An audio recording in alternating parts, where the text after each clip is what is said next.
carefully to Mrs. Oakes and became the first Sabbath-keeping Adventist minister in North America.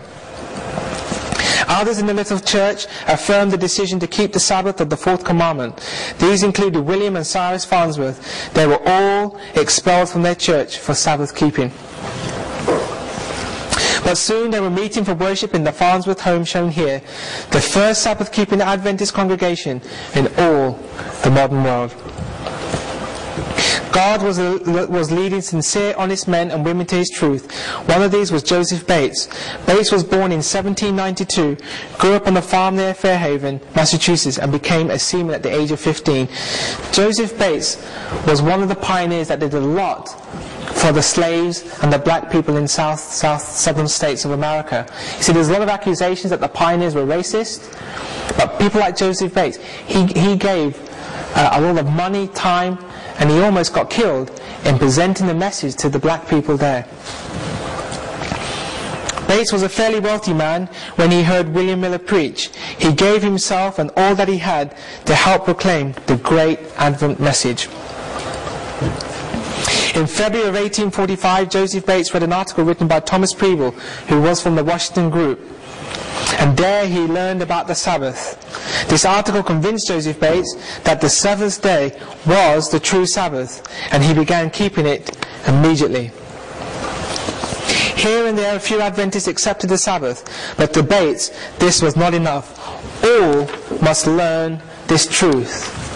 Do you want all to learn the truth? Or are you happy with just the ones and the twos here? He wanted the whole world to know about the Sabbath. In 1846, without knowing where the money would come from, Bates arranged for the publication of a pamphlet called The Seventhday Sabbath, a Perpetual Sign. Joseph Bates' wife, she wasn't really hot on the truth. She didn't believe in the Sabbath. And while Joseph Bates was writing this tract, she asked him to go shopping. But he didn't have much money because he was putting all his money into the work. And he was a bit short money, so he bought about a fraction of the shopping that his wife had asked him. She said, "Where's the rest of the shopping?" He said, "I've run out of money." And she got a bit angry and started crying. And he said, "The Lord will provide." Then he was impressed to go to the post office. And when he went to the post office, he was impressed that there was money waiting for him. He said to the postmaster, "I haven't got any money to give you, but please take the money from the envelope, because I know there's money there. Pay for the envelope and give me the rest of the money." And there was $15 in there. And there he was able to get the rest of the supplies. And step by step, Mrs. Bates gave her life to the truth, because she saw that God was leading this group of people. And another thing happened. He was something short of $100 to paying off the printer. When he went to do preaching to the slaves, he had a friend, and he took this friend with him. Now this friend had to take holiday to do this mission trip, and as a result of taking this holiday, his employer sacked him. Years later, the employer came to this man and he said, "I've been convicted that what I did to you was wrong, and here's $100 compensation for what I did to you." And he thought to himself, "This is special money." And he thought, "What can I do with this special money?" He took it to the printers, and it was the exact amount of money that was outstanding to pay for this publication. You see, God was leading this movement. Soon, this pamphlet will get everywhere. But something else about Joseph Bates. He was a man of temperance. He didn't swear, he didn't drink tea or coffee. He was a temperate man. But did you know that Joseph Bates was also a vegetarian? Joseph Bates was a vegetarian, and he was one of the oldest pioneers out of all his kind of generation. He was the last to die, because he was such a fit man. Even in his 70s and 80s, he was preaching it strong. How many 70s and 80-year-olds do you know who are preaching it strong? And yet we balk at being a vegetarian today, don't we?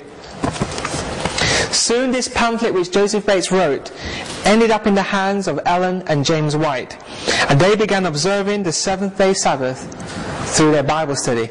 After this, Ellen White then received a vision, and there she saw the 10 Commandments, and she saw the 4th commandment glowing, which confirmed to her that this was the truth.